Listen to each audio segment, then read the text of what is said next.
All right, everybody, welcome back. Today we are talking about entrepreneurship, business ownership, whatever you want to call it, and all the side effects that come with it. It's something that's very glorified these days. You look on social media at everyone, flaunting their expensive rental car they might have or be flashing off and the trips they're taking. But business ownership, and a lot of people think, oh, it's cool. You make your own schedule and you have employees doing all these things for you. But there's a lot of stress, health effects, relationship struggles, and just general struggles that people like myself that own businesses deal with on a day-to-day basis that aren't really talked about. And so I'm bringing back, again, for the third time now, Lauren DiCredico, who is a psychologist, correct? Psychologist? Yes. You can use that term, that's fine. Yeah. She's a psychologist or sports psychologist as well, as she is also my business coach, where we've delved in over the past year or so into not just psychology for myself or therapy, but we've gotten way past that of how does my personal life affect my business and what are the pieces to communication I might be missing, and psychological and physiological burnout and all these different things that we as entrepreneurs kind of face a lot of times silently. So we want to talk about them today. So if you own a business or thinking about owning a business, you should definitely listen in on this one. Or if you are even the partner of someone that owns or runs a business, this could be a big one for you, because that's something I want to talk about, is what a partner should do or expect or understand of their business owner partner. So Lauren, thank you for coming on. And what are the big things you see on the day-to-day basis, the most common things that business owners are struggling with? Getting in their own head. In pop culture, it's called mindset, but they're overthinking. They have, they're wearing every hat. They're trying to solve every problem. And so it really comes down to how are they getting in their own way? A lot of the stuff that you mentioned is, of course, factors. But what's their biggest roadblock to even getting to solve those problems is themselves, right? They're just overthinking. They're trying to oversolve almost. Like they're trying to come up with all these specific things that they need to do. And it's like, you just need to pull back and reprioritize and then problem solve from there. So yeah, overthinking leads to burnout, right? There's a million things I see. So yeah, we can really dive into, well, what starts all that? Yeah. And a big thing we've talked about a lot before is you disagree with traditional therapy. Mm-hmm. I think it has its place, but why do you disagree with the general premise of it? Yeah, and so I also agree it has its place. And I have my own therapist, and there are parts of it that are great, and certain, just like everything, there's different specialties, etc. But for what's called counseling psychology, which is generally well people who have, they're high functioning, but life happens, right? Things get in the way.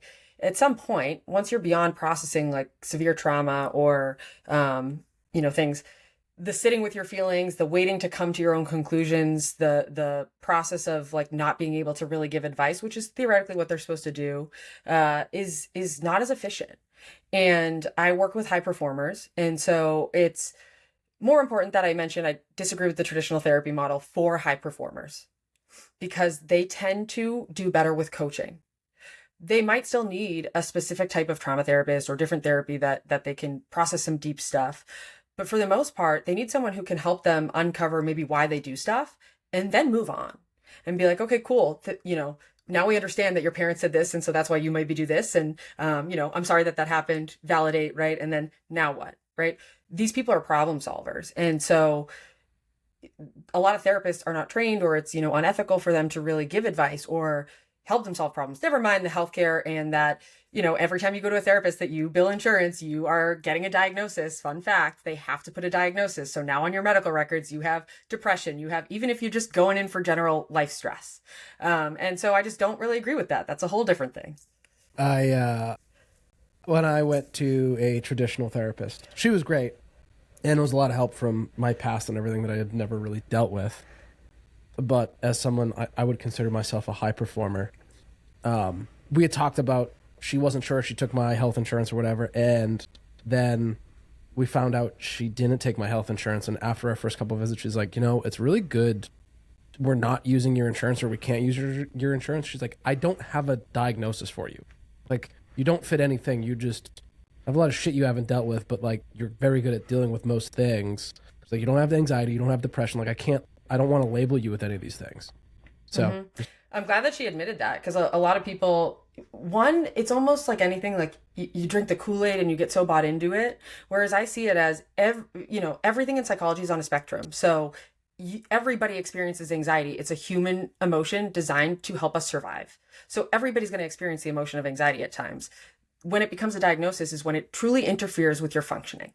So being stressed out all the time, but still performing, it's a gray area. Is that really a diagnosis? But that's what they're going to put, right? Versus, okay, we just need to get you some tools so that it doesn't have to be so hard, or you can kind of like self-regulate, because that anxiety has, in high performers like yourself, like all the people I work with, it has driven them, right? That anxiety is why they're high performers, so they think. But the reality is those symptoms of, anxiety have really just driven them to work harder and solve problems faster. So it's that makes them a high performer, and they are so tied to that anxiety. Like, that's why I have it. I can't get rid of it. And it's like, oh, but you're still going to be a hard worker. You can just do it with less pressure on yourself. Mm-hmm. And so what are the big differences that you would consider like coaching versus therapy, and like the tools you would prescribe someone, I guess? There's a lot of overlap, sometimes I say like, this is a hard gray area, and I struggle even on myself at times, like, which skills am I using? I think coaching is more about helping people come to conclusions, but allowing to give advice and give perspective. I think therapy is you're really just asking questions and helping them figure out, and they're figuring out the answers on their own. Both involve giving homework to some degree. I think less therapists prescribe things like, cognitive homework. I think medication's an easy thing to send out, right? And we're in that world. I think even in your world, it's the same. And there's a place for that too. And I don't disagree with that either. But I think coaches are more likely to give homework. And I give some therapeutic homework. I also give some business homework. Sometimes people are doing exercises to work through their marketing and messaging. Sometimes they're working through, leadership, communication, right? Sometimes they're working through systems and operations, and they're watching trainings on that. So I give homework, I give advice, but I also do a lot of question asking and a lot of seeking to understand. And really the way that I separate myself is those therapeutic skills that I learned are, psychology is about, you have to come up with a theoretical orientation throughout your grad school. And basically that's, of all the theories out there, all the ways that psychologists in the past have determined how people's problems develop, you have to decide which one do you subscribe to the most, right? It's like your paradigm. And the way that I think about coaching is I just have therapy as part of my paradigm. I use those skills, and I think people's business problems, I just have a way that I think people's business problems develop or personal problems develop. And so I think of it in the same way, and I use those skills to ask deeper questions, get to the root cause of a problem, because a lot of people come in with symptoms, just like yourself in physical therapy. People come in going, my employees don't listen to me, and, I can't get them motivated. And it's like, oh, okay, so yeah, it's obviously an employee problem. Whoa, let's pull back. That's a leadership problem. That's a you problem. But we have to figure out, is it that, or is it something else? And my therapeutic skills allow me to ask the questions. And I'm also trained to hear what they're really saying. A lot of coaches don't understand that. They look for the words that are said and they take that. I'm trained to really read the whole person and understand where they're really talking about, or understand the pain behind what they're saying. And with that being said, why Don't think too hard.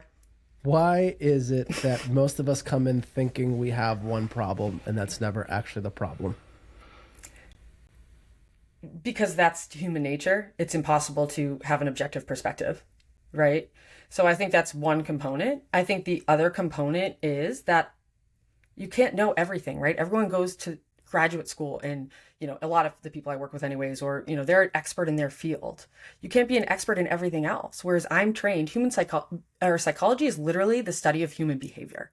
So I'm trained to figure out, like, okay, well, what behaviors are causing these problems? Whereas they're just looking at the results. So they're often looking in the wrong place. Like, I talk a lot of KPIs, but we don't focus on KPIs. KPIs tell us where to look, but they just if we just focus on the KPI, we're just stopping the bleed.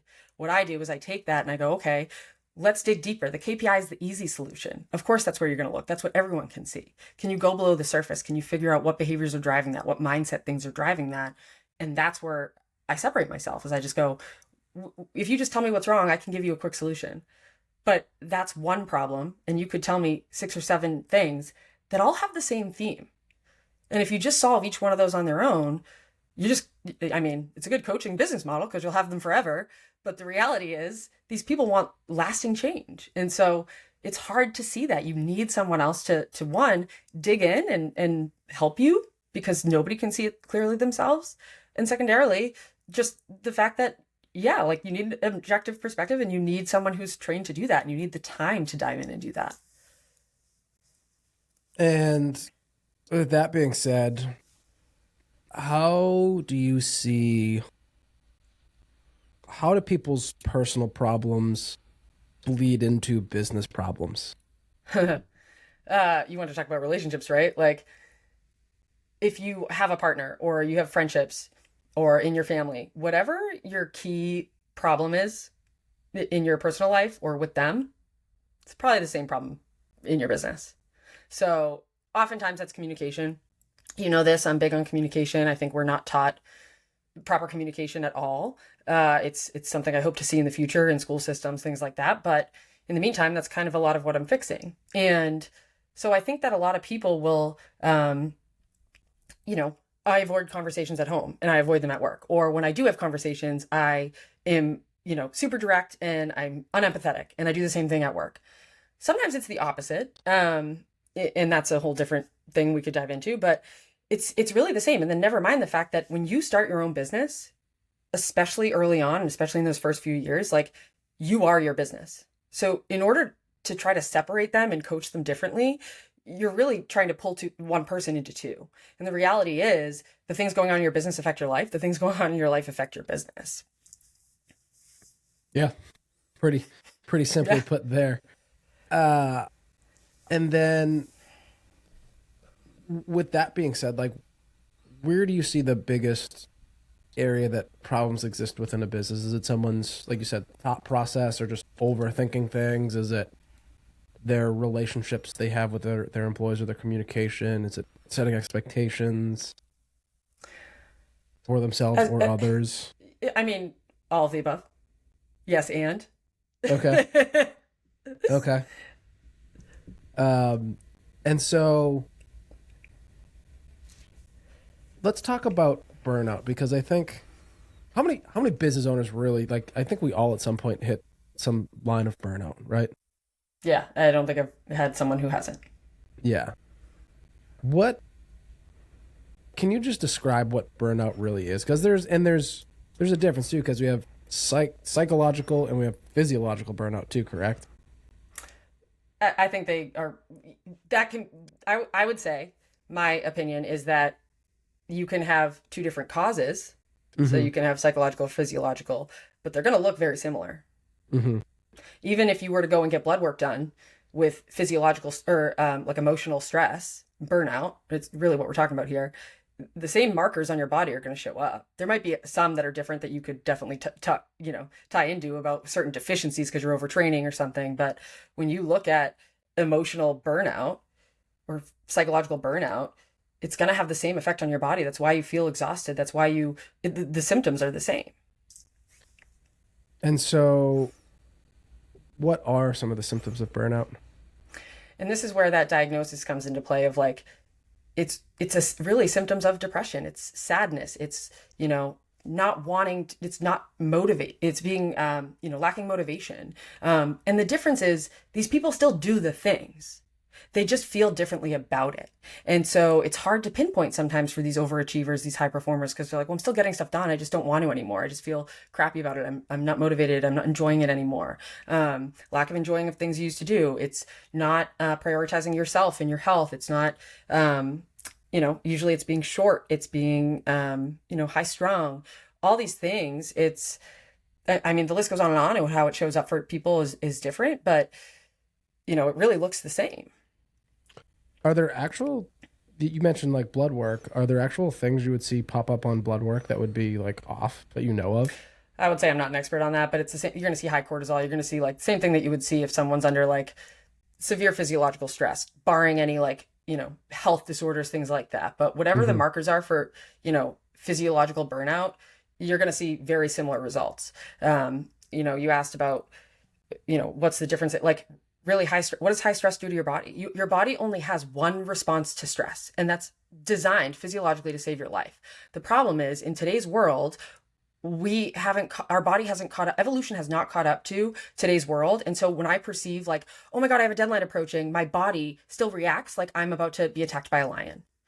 And that's not the case. And the problem is we have a lot more deadlines than lions attacking us. So now we're under, that physiological stress all of the time when it's designed to be used intermittently to save your life. And so that's kind of where it plays and has that effect. And you think about the emotions of that, the adrenaline rush, right? People are just living in that state of adrenaline rush. And what does that do? Eventually you have to crash. Are are there things we can do? I was thinking this yesterday actually. I had a super hectic, busy day that felt like a gun was to my head all day for nine different things. But is there something we can do, some daily practice, some mindfulness or something to, because yesterday I was like in the middle of nine different things and I had to take a second to be like, I'm not dying. Like everything's going to be fine. Slow down for a second. You just get all revved up. But is there something like people can do or mindsets we can have about some of these things that are going to prevent that like cortisol and adrenaline spike? Yeah, and this is where I like that what therapy teaches you is that everybody's different. And so I have a toolkit, as big as the ocean, but not all those tools are going to work for everyone.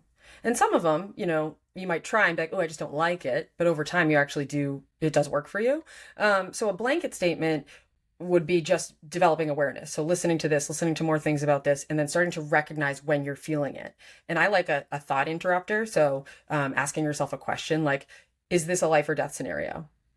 Mm-hmm. Or is this really as stressful as I'm making it out to be? Or, you know, are my thoughts helping or harming me right now? Is my emotion helping or harming me right now? You don't even have to answer the question because the question is enough to be like, certainly not helping, right? So sometimes that can just be a good, trigger to use throughout your day to be like, okay, let's just pause to develop that awareness. As far as tools and stuff, sure, some people like mindfulness meditation is certainly widely researched and used. And people, we had talked about before, some people think like, oh, I'm just not good at it. Like all of these things are skills. But for some people, even when they get in and do it and they get used to it, the benefits might be really small for them. In that case, of course, there's things like working out, right? Taking care of yourself that reduce all of those things and get you kind of back to baseline. Strong relationships, like personal relationships, is actually one of the leading factors to health and happiness. And loneliness is actually one of the biggest things that causes death and stress and, all those things. So surrounding yourself with people, even if you're an introvert, you need to have meaningful connection in some way every day, if to a small degree, if possible. So those are kind of some things that you can put into place, but man, the list goes on. It depends who they are and what they like, and I can give them a tool based on what they're looking for. And so would you say, like, it, would you say meditation isn't for everyone or there's better tools for certain people? I would say there's better tools for certain people. I wouldn't say it's not for everyone. I think everyone can benefit from it. Everyone can try it. But, it's just like, with what you do, you have to meet the client where they're at. This is, again, something that, graduate school taught me versus, just those coaches out there that are like, oh, I'm going to coach you because I did it myself. That's great. So one way to do it. Okay. Mm-hmm. But you don't know all the different ways people function. And so when I think about that, it's like, if someone's just like resistant to it and, I can read that they're just like, they don't even believe in it, making them try it is not where I'm going to start. Because they're just going to be like, this lady's quack. I'm going to start with something a little more practical in line with them. I'm going to be like, okay, every time before you go into the house, before you unlock that door, open that garage, whatever that is, you're going to pause and you're going to tell yourself something you're grateful for. Mm-hmm. Okay. That's still mindfulness. What it's doing is it's getting you out of future focused or past focused thinking. So it's still mindfulness, and gratefulness is actually the biggest antidote to depression. But you have to really like hone it. You can't just be like, I'm grateful for this. Like it has to mean something. It has to pass what's called the gut check. Like, do you buy into that, or are you just saying it? So those are some other ways that I would do it, is be like, let's meet them with something practical rather than something that they see as like, fluffy. Yeah. And then as far as the burnout goes, what are some of the signs that the check engine light is about to come on and we need some fixing? So this is one that I often, this is what I'll work with people on because it looks different for everyone. And I use my own example to sort of resonate with people is the next time, think back to the last time you experienced burnout. You're not going to be able to do it retroactively as easily, but this is how I'm going to walk you through it. Is the last time you experienced burnout, what preceded the burnout? What preceded it? Like, what were the first things that you were doing that showed you were off? You were off your game. You were just feeling not yourself. For some people, it's like letting go of the gym. It's, maybe being snappy, maybe like isolating, not spending time with friends. And don't get me wrong, we'll talk about there's periods to focus and, not have balance, but, unintentionally having these times. And for me, I notice it's the behaviors you notice that are like unlike you. So at the time, I'm living by myself in my apartment and I'm organized, clean freak, I'm a recovering perfectionist also. That's why I help them. And if the dishes started to pile up in the sink, like I have a dishwasher, they just had to just move, but I'd be like in a rush. Okay, drop this, drop that. As the dishes started to pile up, it took me a while to figure that out. Then what was going to happen if I didn't take care of not just the dishes, but myself and pull back in some way was going to be a disaster. So I started to notice when I start seeing, not just like my coffee mug in the morning, like I'll do that. When I start to see breakfast, lunch, and dinner dishes not making it to the dishwasher, that's a red flag. You have to pull back, Lauren. This is going to get bad, and finding ways to, I've worked on my own different coping mechanisms or things to do or what have you. And sometimes time does not allow it, right? Like, for me personally, I was adjunct teaching and, there was nothing I could do within my systems. Now that that's done, immediately go back to my systems, right? So for other people, what I would encourage you to do moving forward, if you can't think backwards, because it's hard to be like, well, what happened before that? Because you were in such a state of stress, is I would encourage you to the next time you're starting to feel these things, you're feeling just demotivated. And I'm talking more than a day.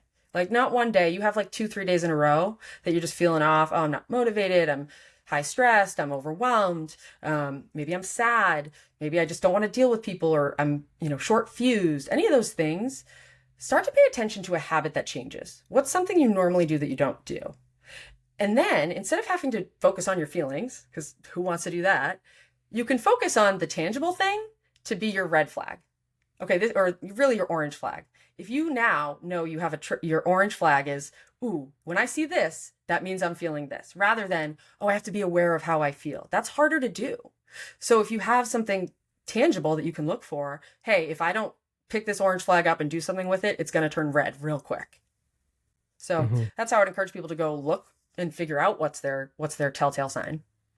And do most people, I feel like most people don't know they're burnt out until it's too far gone, right? Usually. And so I think that's the hardest part, is like recovering from it. How does one best recover from burnout? It depends what causes it, for sure. But some of the main things are, a lot of these people that I work with, people like you and I, like I say, the joke is, when you tell them to rest, where's the rest muscle and how do I flex it? They don't understand rest, or they can't sit still. So it's building that tolerance to sit still. It's starting with, 1 minute of relaxing versus 30 minutes versus an hour. It's pulling back. What I would do, let's talk about it from a strategy perspective. I'd take a look at them and go like, let's pull back. And what are the need to do's? Like, what are your glass balls that you can't drop? Okay. That's the only thing we're going to focus on. Okay, what are the next level? What are the tennis balls that can be dropped because they'll bounce back, right? So glass balls are things like your family, your relationships. Maybe you can set boundaries with them, right? But you can't just let them all go, right? That's just not going to work, right? Glass balls are maybe like certain parts of your business. Like you can't stop giving good client service. You can't stop, lead generation. You can't stop some of these basics, but if you're not having a lead flow problem, can you skip a workshop? Can you skip a marketing event for now? Can you take a break from that because you're not having a lead flow problem? Maybe, not for everybody, but let's see what tennis balls we can drop for now and not even focus on. And let's just focus on creating a system for you to do sort of the bare minimum, but with like, what's the biggest bang for your buck? What's the biggest ROI? And then personally, it's what brings them joy? Is it spending time with friends or family? Is it getting exercise in? Or is exercise becoming more of a chore to them and they need to find like a more fun way? Is it playing, again, I'll use myself, like playing softball with in your league with your friends instead of like going to the gym, right? Is it still getting that fitness in, but in a more fun way? It's figuring out a few things that you have to do for yourself. And you don't have to like commit to doing that all the time, but for right now, until you're healed, if you don't take care of yourself, like it's the same as everything. If you don't put your own oxygen mask on, you can't put anybody else's on. You have to put that on first. And so I usually have to try to convince them too that like this is actually better for your business and this is actually better for your patients or your clients. And usually I can walk them there and they'll see that. And then that usually helps them latch on to like the importance of it. And once they see that their own health and self-management is a glass ball, then it's a little bit easier to talk them into a strategy and a system to get them out of it.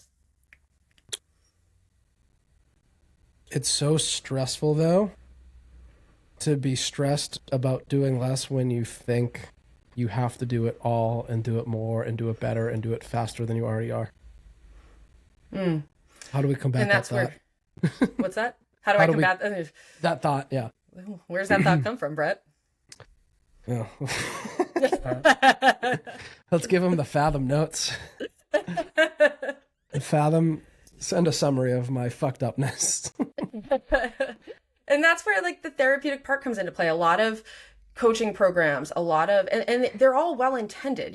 I commend them for the effort. It's Alex Hormozy's, I respect a lot of what the Hormozys have done and a lot of their stuff, but they're all about like, just grind harder than the person next to you, just do this. And it's like, well, some people like, have maybe they have 3 kids and they're running a business and their partner, is deployed. Yeah. Oh, okay. You're not working hard enough in your business. Sure. Well, okay. Maybe they just have different priorities. And so, so it's a lot of times when it comes to those things, that's where it's the mindset stuff, which is, mindset's the pop culture term. It is a little bit of therapy. It's where do those beliefs come from? Instead of just, think positively. Just work harder. Nobody buys into that. And a lot of people get really turned off from that. If instead it's, well, let's figure out where that thought's coming from. Let's figure out why you believe that. And let's maybe disprove some of it. Let's factually disprove it. And then let's think about changing your mindset about it. So a lot of people go quick to, let's just change your mindset. Oh, you're just going to think this way. It's like, oh, okay. You just want to undo 30 years of how I've already been thinking. That neural pathway's grooved, baby. Like you can't just undo it, And so some people maybe can. Good for you. When they're 50, I would hate to be their therapist. That's all I have to say about that.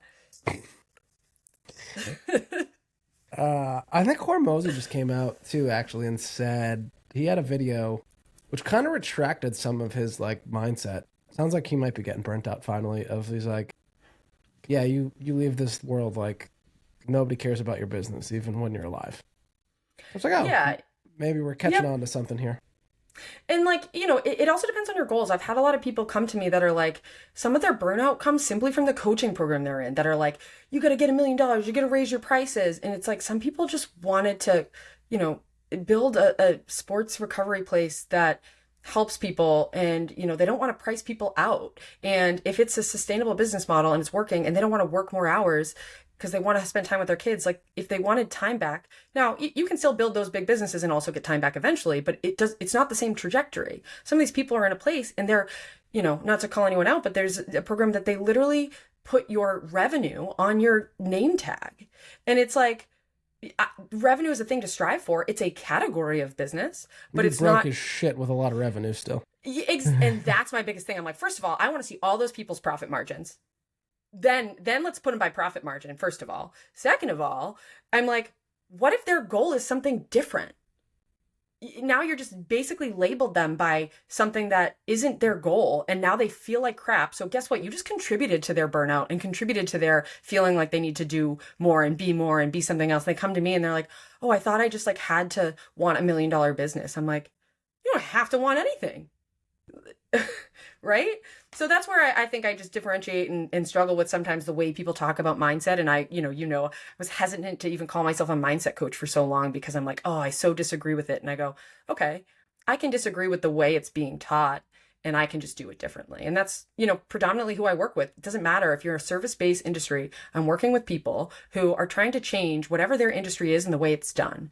Between PTs who are like the healthcare system and you need more attention, bookkeepers who are like, people aren't educated on their finances. They're just being asked to just, do the books and they don't know where their money's going. Like, a financial advisor who's same thing. She's like, people are just unaware of where their money's going and they need to be educated. I don't just want to do it for them.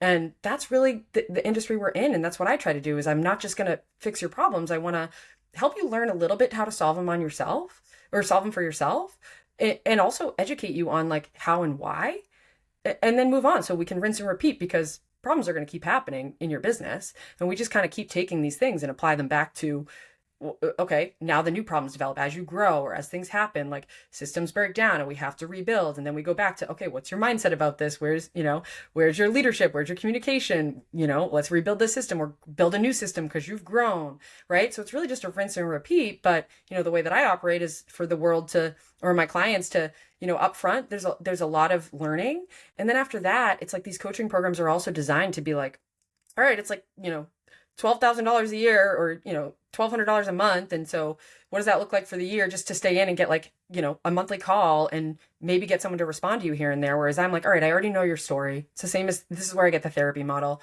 I know your backstory. I know your business. I know what's important to you. I know how we can build a business that functions and operates that also is aligned with your values. Okay. Now, as problems come up, one, I've taught you a lot of how to self-solve. And you still can't see everything objectively. So sometimes you need a check-in. So now you can still have me and have access to me without needing to commit to $1,200 a month to work with me. And, from a business perspective, I don't know how this tangent got here, but this is just, I guess what I'm telling people is that if you were to look at, they're like, oh, monthly recurring revenue is so important, so important. Yeah, in some industries. But I would bet that my lifetime value of a client far surpasses those people that do that.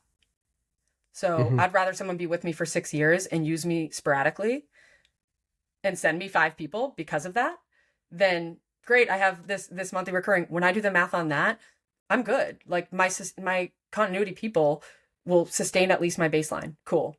And they have access to me. And now I keep, growing with the big people up front. It's a lot more work up front. And again, I'm teaching them to self-solve. I'm teaching them about burnout. I'm teaching them how to, again, develop these skills for themselves, but still use me for support when needed. Mm-hmm. And the big thing here too, we were talking about before, is for partners of someone that's with a business owner. I think I've been in serious relationships before where, and this was earlier on in business, but people outside of what we're doing, they don't understand sometimes all that's involved in getting a company off the ground. They don't understand the stress that it's all or nothing, that we're kind of all in on this, that this is our well-being, that it doesn't just stay at home. Our work doesn't just stay at work. It has to come home with us, or it doesn't get done, or it doesn't get thought about. So what things would you have for someone that's, with an entrepreneur? Like what are things they need to know or expect, and how to be supportive? Well, it's interesting because I have my thoughts and you have your thoughts. And so it's really about teaching that business owner to communicate their expectations, because it's different for everyone. Some people, sure, there's some things that they should know and be aware of, like the fact that everything you just said, and that, they live and die by how, like, their reputation, it's the pressure might seem false to you, but it's real. The upside, so they only see that we're not making money yet, so why are you working so hard? And it's like, yeah, well, sit back and relax, honey, because in 3 years, like, they can't see that because they don't understand. Also that they want to help, right? So you have a conversation about a problem at work and they try to like give you a solution. You're like, dude, that was 3 years ago. Like like, no, just don't. But again, that all comes down to, like, in your relationship, having a conversation that's like, hey, I'm just venting right now. Or, hey, the next 3 months is going to look like this. Let me know if you can't do that. Let me know if what you need from me, and I'll see if I can fit it in. Right? It's really setting expectations and being able to communicate, and sure, being flexible, figuring out where you can be flexible, being like, if you need help, this is what I need you to do. I need you to give me 3 weeks notice, right? And of course there's the, one-off cases, and that's going to happen. And as a business owner, you have to also be flexible to that, because it's just like in your business. And then it's also figuring out what stage of business are you at, and do you still need to be on this grind, or do you need someone to come in and point out that, oh, okay, you've been in business 3 years. If you don't answer that client's message in 2 hours or less, like, they're still going to be your client tomorrow. You're actually at a place of business where, like, you shouldn't be so obsessed with that, right? You're doing a disservice to your clients if you are, letting them dictate your time and schedule at that point, right? So, I guess the answer is really working with the person that, that's the other thing about therapy, is it's all about, like, okay, we go to therapy to deal with all the problems of the people in our lives who won't go to therapy. People think it's going in to be like, yeah, my mom caused all my issues, my dad caused all my issues. It's like, yes, and what are you going to do about it? How are you going to make this work for you? Because you can't change them. And, you can try to influence, but so that's kind of it. Is as a partner, it's one, yeah, sure, being aware, but two, as the person who's going to date those people. And maybe they go into it after you've been married for a while, and that changes things. It's okay. Well, this is a different version of me. Are we going to grow together? Are you in this with me? People have certain things where they have to make those decisions together, and that's up to you. And I've worked with partners in business. I've worked with people who, are shared partners. I've worked with people who just have someone that works for them technically, right? Again, it's all about communication, setting expectations, and where you turn work on and off. Buckle the fuck up. It's not easy. Yeah, and also knowing, right? Like, it's as that person understanding that, what they're getting into is you're either along for the ride or you're not. It's honestly, and as my own situation, this is a really good comparison. It's like, having kids. Are you along for the ride or not? Like, you either choose to have kids together, right? And you commit to, and like, I have my beliefs about how people should parent and raise their kids and, make sacrifices for them. And it's like, are you on this ride or are you not? And it's the same for this. It's like, you're either supporting these challenges and you're in it with me, or you're fighting your friction. Which do you want to be? Speaking of that, people that are in business together, is that your dog or my dog barking? Sorry, I think it was mine. That's fine. They sound similar. People that are in business with their partners, I think that's insane. I couldn't do that. But you've worked with it, you've seen it. Yeah. What are like the special traits you think people need to have in order to, or certain things they need to do and practice so that they can have a healthy working relationship and, romantic relationship outside of work? And this really started too for me. Like, I've done it with business owners and have for a few years now, but it started when I was working with the military, and I saw people who were married, but maybe had either a hierarchy or equivalent in the military. And a tactic I learned from them through working with them was, well, I mean, my first answer is the obvious. If you haven't learned by now, my answer is going to be communication. We know but that. People don't know what that looks like. Yeah. And so with that, one thing then it's compartmentalization. Yeah. With the military, one thing that they would do is, like, if they're, at home, they're like, Lieutenant DiCredico and Lieutenant DiCredico, because obviously if I got married, they would take my last name. And so, at work, it's Lieutenant DiCredico, and then we get home and it's like Lauren. And if I do need to have a business conversation with you or a work conversation with you, it's, hey, Lieutenant DiCredico, like, let's get in work mode. Let's get professional for a second. We can't be emotional here, right? And that's like a telltale sign. And that's a way to communicate that, right? Or set an expectation, but you have to set that early, right? So that's a good one. Or with PTs, I'll say, call them doctor, even though a lot of you guys don't, but like Dr. Brett at home, if you've got to talk business, hey, Dr. Brett, I'm not talking to my husband right now. I'm talking to my business partner, or I'm talking to my manager or leader. So communication, expectation setting, and then really, just like we have one-on-ones in as, we've talked about structured one-on-ones and the intention of those, relationships really should have those too. You should be checking in once a month and being like, hey, is there anything I'm doing that's bothering you? Is there anything you need from me? And it doesn't mean you're going to answer that or for sure do that. It just means, okay, what's the compromise? Hey, here's why I can't do that right now. What can you flex with, right? Again, it just boils down to like having a place to communicate, a safe space to communicate. Of course, as far as values go, like having shared values is important. Acting more like a team, like it's we versus me.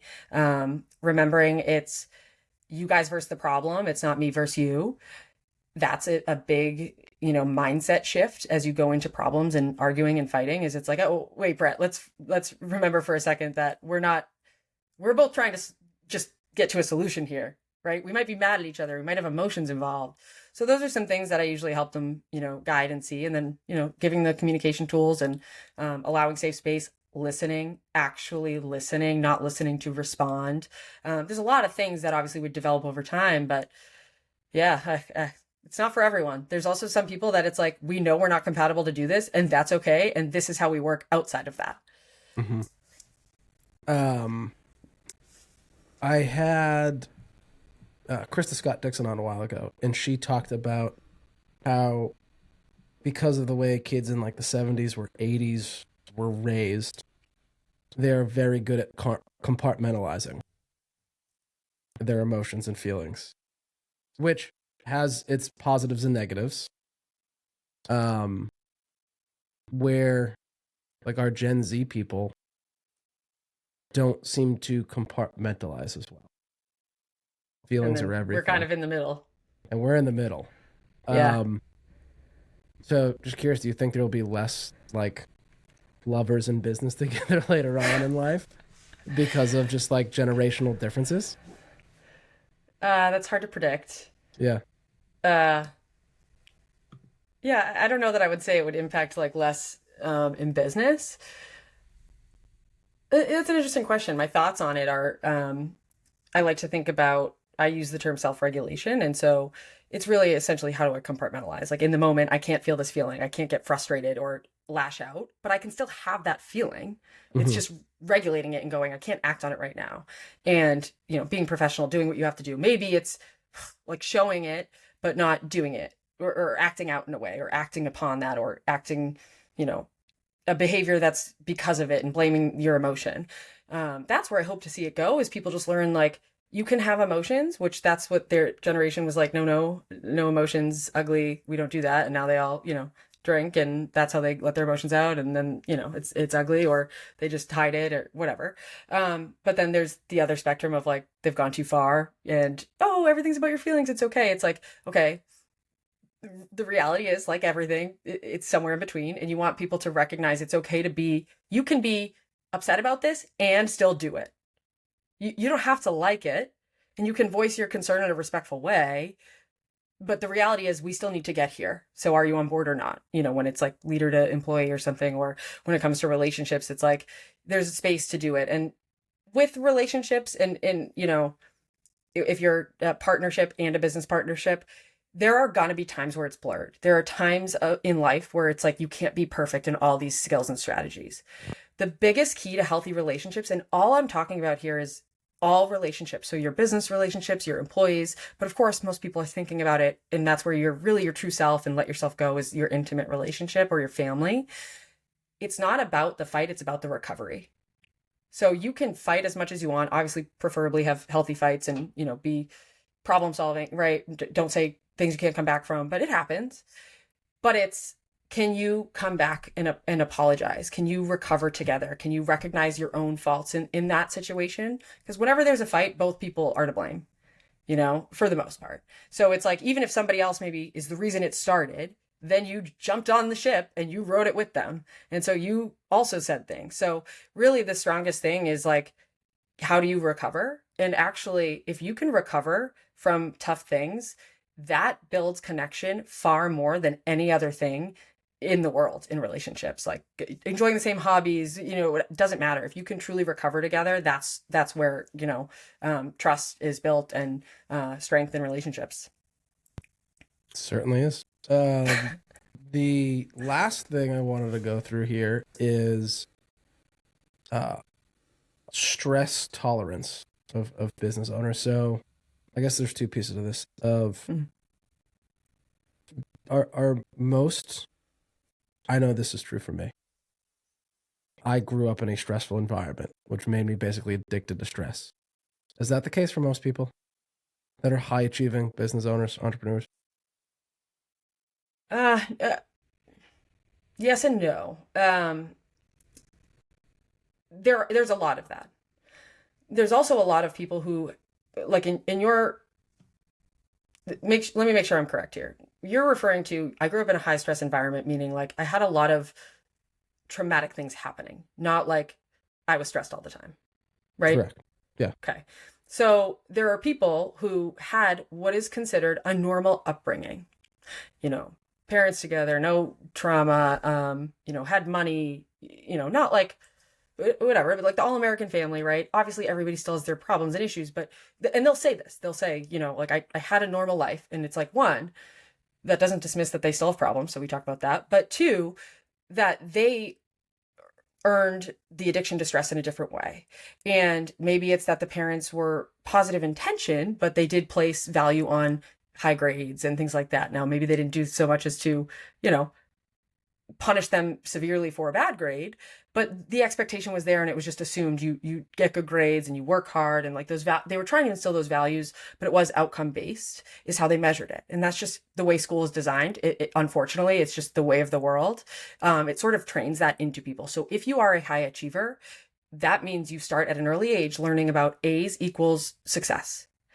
And then when you're done with school, what's left? You need to find a way to measure your success. So you kind of go in and look for more and more and more of those things. So that's, whether it's a business owner, it might be revenue, it might be, growth, it might be, followers or whatever. So I would say that, yes, there's like some sort of stress addiction. In some cases, it's a healthy stress addiction that is manageable and we can easily overcome or change. In others, yeah, it's a direct tie to trauma. And we just have to work a little harder to tease that out. And, what that looks like is a little different for everyone. Mm-hmm. And then do you think, though, that business owners, entrepreneurs typically have a higher threshold to cope with stress than other people? Yes. Why is probably that? The only answer that I don't have it depends too. Well, for the same reason, whatever their makeup is, whether it was environmental, genetic, or combination, they had to overcome it to achieve. Mm-hmm. And so they learned that I'm not going to, okay, yeah, maybe I had, in my case, it was kind of a combination of some traumatic stuff, but some normal upbringing and raised well. And I kind of have a weird blend of that. And it's like, okay, yeah, you have, and I was fortunate enough to play multiple sports, and, my parents put me in extra things, and that's where I had that normal stuff. But it was like, yeah, you went from school in middle school, and then you played, maybe softball for 2 hours, and then you went to basketball for 2 hours, and it's 9:00. Like, your homework has to get done. And I remember the time that I, just gave up on a reading project. My mom was like, you know what, you're going to turn it in like this, and you're going to learn that failure is not an option, because you're going to learn how it feels. And I could still think about how much I cried getting an F on that paper. Like, I'm in like 6th grade. It was like reading class. I don't know if you remember, and I'm like, I wasn't good at reading. It was just, I wasn't, whatever. And I just didn't want to do it. I still think about that as I'm like, if you don't do this, this is the outcome, and you have no one to blame but yourself. Right. So in some cases what? We had reading tests. Me and Lauren went to high school together, by the way. Yeah. It was, remember the lady with the white short hair, and it was like reading class? Mrs. E? No, not Mrs. E. I'll think about it. We'll have to talk we'll discuss after. It was like some class. Hopefully someone from Tewksbury can, listen to this and give us the answer. But it was just like for 5th and 6th and 7th grade or something. And it was like 1 hour. It wasn't like SSR, but it was like a reading teacher or creator. I don't know. And anyways, I wasn't very good. This is, again, we can talk about growth mindset and all that. That's where I'm going with this. But now I don't even remember what you asked me, but high stress, tolerance, addiction. high tolerance for high stress. Tolerance. Yeah. So, anyway, the point being that, like, then what did I learn from that? And this is many business, I'm just using myself so I don't, share everybody else's personal stuff that they've told me. But, they learned, okay, in order to achieve, I have to do this. So these people aren't like starting businesses that are low achievers. In that case, it's school. Not everybody at school. I have people business owners who haven't graduated, college, and, but they learned it in some other way. So it's basically just, at an early age, whether it's traumatic experiences or non-traumatic experiences, or a lot of business owners are, athletes, and you just have to learn that. That's a skill that you develop through exposure. And it's one of those skills that if your parents coddled you, or if you don't force your kid to go through those experiences, they won't learn those skills. So these people were taught it, whether it was intentional from the parents or traumatic experiences through their life. They've built that stress tolerance because somewhere along the way they had no other way. That's why they got this far. And so, you know, there's people out there that have those same experiences that aren't as successful. And maybe we choose business ownership because, you know, we've learned independence and things like that. And so it's kind of designed for people like that. But there's certainly people that come to me that I'm like, you know, I don't say this, but they're not cut out to be a business owner. And that's because of that stress tolerance or the ability to push through when things get hard. And there's certainly an aspect of resilience that's ingrained. And then there's some that can still be taught. Yeah, I couldn't agree more with that. Anything else you wanted to close with? Not so much. What about for you? Is there anything like from our work together that maybe I haven't made explicit or you found was like impactful that you'd want people to know? Oh, explicit. Yeah, what did you just say on our session an hour ago? You called me out on something. I don't remember. My jabs, my passive aggressive jabs. How that happened with my father too. So Lauren's very fucking explicit. She'll call you on your shit. I've learned that, which is good. I do it with love. I think, and only to people who can handle it. I think the big things for me have been realizing, I think one big thing is there is a huge difference between going to traditional therapy and working with you. I went to a therapist and it was, I told you this, like I did get benefit from it, but at the end of the day, it brought up a lot of things and it was kind of like going to the doctors and being told you're fat by a PCP and then just saying like, get less fat. It's like, what do I do with that? How do I make that happen? When you go to therapy, it's like, yeah, you have all this trauma. How do you feel about it? It's like, bad. I don't know. What do I do with this now? And you're just left. It probably makes some people worse. Right. And there's no plan. We're working with you. There was an accountability plan. It's like, hey, I feel burnt out and I can't get up in the morning. What do I do? It's like, you're going to text me every morning at 7 a.m. that your feet are on the floor. A picture of your feet on the floor. We did that for, I don't know, a couple months. But I think that, and then just realizing how much, like, I've always known communication was important, and the more I've been in practice and business, the more important it's become. And then you just realize so much more working with you of how important bringing up this conversation is from this perspective, from this person's mindset, how to approach it, what to say, what not to say. There's a ton there. And then just, realizing really like how much our upbringing, what we've gone through, what we think, how that affects our business, our employees, our success, and really changing that around, and trying to rewire some of those pathways. Even though it's tough, we don't always want to, we can be hard set on some things. I think those are the biggest things for me that have changed the way I look at life and business together. So, I like that. It's a good summary. Yeah, I've had a few people say like they fired their therapist after working with me, and I feel bad for that. I'm like, they were a portion of how we got here, but it's for the same reasons. More like, okay, well, like you just get there faster, or you give me something to do with it.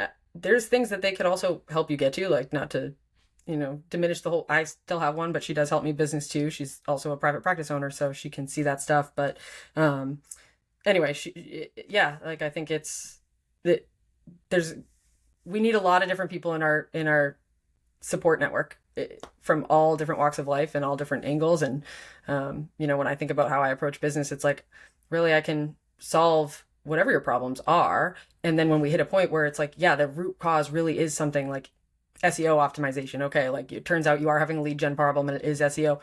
Now you should outsource, right? Now go see an expert. Now go see like a specialist, right? With you, it's like the way I think about, just kind of, I guess, to wrap up how I think about people, be like, who do you help or what do you specifically solve? That'd be like someone coming to you, Brett, and being like, what body part do you work with? It's like, the whole body. What are you talking about? Well, can Yeah. you do surgery? Well, no, but like we don't know if you need surgery. Like let's just get you in and see.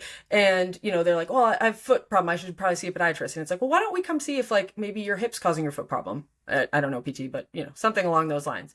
And it's like you go in there and you solve and you kind of pull out and go like, well, here's what's really causing the problem. Okay, yeah, it does turn out that you need to go see a specialist. Okay, we've determined that. But that case is probably a lot less frequent than the people that are just getting in their own way, right? And in my case it's like, it depends what you're like, come in with your problem. I'll figure out, and I'm just a problem solver. I'll help you uncover and figure out how to solve it. And then in some cases, you might need a specialist. You might need a marketing guru. You might need one of those things. But a lot of things, we really just got to pull back and get out of our own way. Absolutely. Well, Lauren, where can people find you if they want to reach out to you? Well, for sure, and confident this time, Lauren DiCredico is my business Instagram, and website's going to be up probably by the time this is out, laurendicredico.com. Cool. We've had lots of business name changes over the years. We have, and I think it's if you're not afraid to fail in public, then you shouldn't be in business. I've thought through it quite a bit, and each change has been like, I'd rather fail now with my small following, and as I grow now, it's going to be what it's meant to be. And because you got to think about all that stuff when you think about branding and all that. And I'm proud to be like, yeah, I've adjusted, I've changed, and I'm so confident now in the path I'm going. So so that's where you'll find me from now on. And Lauren DiCredico, DICREDICO, because nobody can spell it. That's where you'll find me. Awesome. Thank you so much for coming on. Thanks, Brett.